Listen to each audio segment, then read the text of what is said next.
Hello, Rasa. Hi, Dad. How are you today? I'm doing great. I am also doing well. Are you ready to know everything? I am ready beyond measure. Let's do it.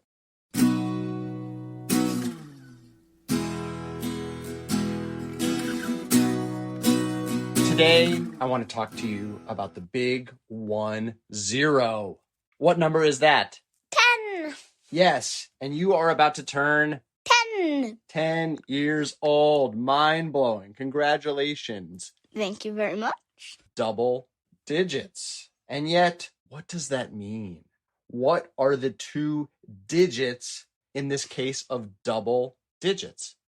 Well, 0 and 1. Yes, 0 and 1. 1, 0 is our way of writing 10. In our way of writing numbers, we have 10 different digits. 0, 1, 2, 3, 4, 5, 6, 7, 8, 9. And that's it. Any number greater than 9, we write as a combination of digits instead of inventing a whole new symbol for it. 1, 0 equals 10. 7, 2 equals 72. 9, 6, 3 equals 963. exactly. The rightmost digit is how many ones we have. The one next to that is how many tens we have. The one next to that is how many hundreds. The one next to that is how many thousands. And so on. So 245, for example, is 5 ones, 4 tens, and 2 hundreds. Bravo. And you're so familiar with this way of writing numbers that you probably barely think about it. But computers use a totally different way of writing numbers. And we call this way of writing numbers binary.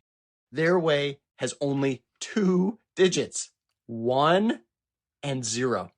That's it. They write every number with just 1 and 0. Wow, but ow. In our normal way of counting, each place is worth 10 times the one next to it. In binary, each place is worth 2 times the one next to it. So the rightmost digit is how many ones you have. The one next to that is how many twos you have. The one next to that is how many fours you have. The one next to that is how many eights you have. Yes. Twos, fours, eights. And the one next to that is how many? 16. Exactly, 16s. And that sounds funny because we're not used to it. But what's so cool is you can still write down any number using just ones and zeros. 1, 1, 1, for example, is 1, 1, and 1, 2, and 1, 4. 4 plus 2 plus 1 equals 7. So 1, 1, 1 in binary is how you write 7. Huh. 1, 0, 1 is 1, 1, 0 twos, and 1, 4. 1 plus 0 plus 4. So 5. That's right. So 1, 0, 1 in binary is 5. Now, how about the big double digits in binary? It comes a lot sooner, doesn't it? Yeah. What is 1, 0 in binary? 2. Yeah. It's 0 ones and 1 2. So in binary, all you have to do to reach double digits is turn 2 years old. That'd be easy. The reason that computers do that is because it's simpler. If a switch inside the computer is off, it counts as a 0. If it's on, it counts as a 1. Whenever you use a car, a phone, or any other computerized system, deep down, they are doing all their math using just ones and zeros, on and off switches. It takes a lot more digits to write this way, but the digits themselves are much simpler. Imagine an alphabet with only 2 letters in it. Yeah. So what, for example, is 1, 0, 1, 0 in binary? It's 0 ones, 1 2, 0 fours, and 1 8. 0 plus 2 plus 0 plus 8. That would be 10. Yes, in binary, 1010 is how you write the number 10. So welcome to Old Age Kid. To your computer, you're in quadruple digits already. I am the ancient one.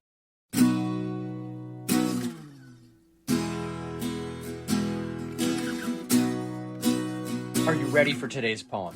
I am ready for today's poem. Well, it continues our birthday theme because it is from a book called Now We Are Six by A. Milne, who wrote the Christopher Robin and Winnie the Pooh books. But this poem actually has my age mentioned in it. So don't think it's just for 6-year-olds.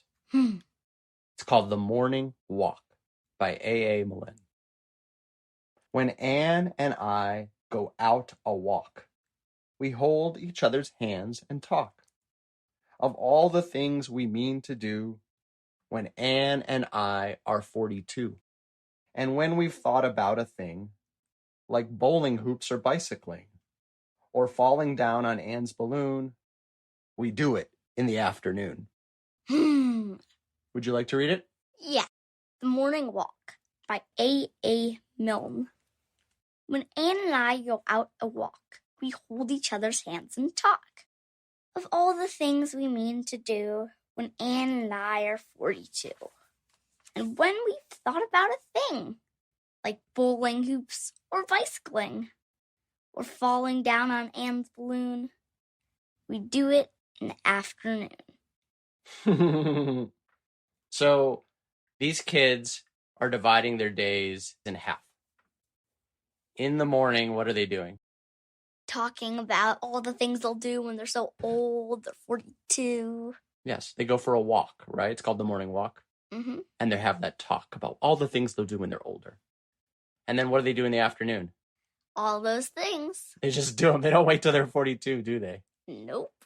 And I love this poem because I feel like I get in that mindset sometimes where I'm always making plans about what's going to make me happy, what I have to do to be happy later. But meanwhile, what are you often doing while I'm making those plans? Doing something. Doing something fun already. I'm like, what should we do to have fun? And you're like, I don't know. And you're hula hooping. And I'm like, we've got to make hard plans. And you're doing a cartwheel. And I go, well, gosh darn it. Let's get to this table. Let's make a draft. And I'm making slime. You're cooking up slime. Exactly. And I would like to learn from that example and not wait until I'm 42 or 84 or 160 to do the fun things. Kind of have a shorter gap between thinking of something fun to do or doing it.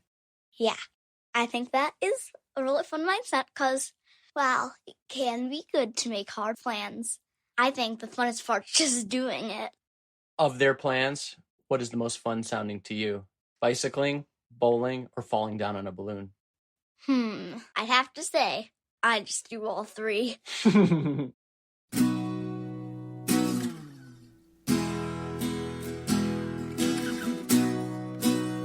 Last segment of the show. Normally, I ask, do you have a vexing question for me? But this time, I've got a vexing question for you. You're older, you're wiser. Are you ready? I am ready. A listener named Emily sent us this vexing question. How do we build or sustain community in the time of COVID-19? Wow. That is such a great question because, well, it's not necessarily a good idea to go and give your friends a big hug, and you might even have to wear masks, and you probably have to do it outdoors. That doesn't mean that there aren't so many ways that you can build and sustain community. I'm going to share a few things that I think you could do. Number one, you can always go to Zoom. And while it isn't exactly the same as face-to-face, it is really nice because you can communicate with anybody, whether they're across the street or in Florida. You can have meetings, show your support, or just say hello.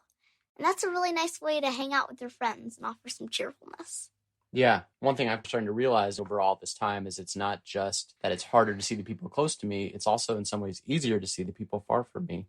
I know some of the groups that I'm part of locally, they moved to Zoom, But that also meant that people who had moved away or friends and family that never lived here to begin with could join in, and vice versa.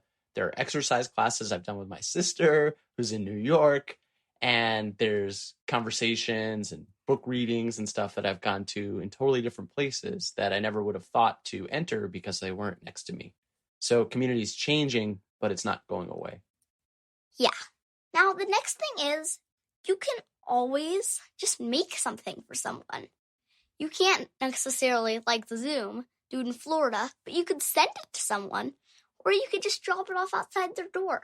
You'd be surprised how much it makes someone's day to see a package of fresh cookies, or a card, or a gift, or a present, or something outside their door. Yeah, we were doing weekly pizza dough drop-offs for a while, and we're still doing kind of bi-weekly chocolate chip cookie drop-offs. Yeah. And you've had people bring you, what, chalk, cards, other games and ideas too, right? Yeah. Chalk, cards, puzzles, homemade little paper notebooks. So it goes both ways. Yeah, delicious little cookie thingies. And it's just really nice to have a little treat that someone brings you, or to bring one to someone else. And didn't you even make a rock painted with some inspirational messages like you can do it or you're awesome or something like that? Yeah. And then I dropped them outside people's door. You can just use literally anything, but it really does make a difference. Now, the next thing is you can see people outside, and that's a really big thing. My best friend and I, we meet together and we go out hikes, or we each stand on one side of the street and yell at each other. Hi! How are you? I am good! I can confirm that. Yeah. We both have chalk drawings, and we both draw with chalk on either side, and then we switch sides of the street to see each other's drawings. I remember your school had something that was really cool I'd never thought of before, a reverse parade, where the teachers were by the fence of the school and they were spaced apart, and then you, the kind of viewing people, walked by them spaced 6 feet apart. So you could all see your teachers again for the last time right when school ended and see each other. So that reverse parade idea was an interesting, again, invention from this time. Yeah, it was really cool. I remember my teacher, she put these little fake teeny puppet hands in her shirt and tucked her elbows in and waved at us with the teeny hands. I was really moved. There were so many people that were calling your name, and even me and Mom's name, and just reminded me of how big a community we're part of once we see each other face to face again. Yeah, you can be inventive. There's just so many different ways to get together. So keep on waving to your friends, keep social distancing, putting your masks on, and having lots of fun.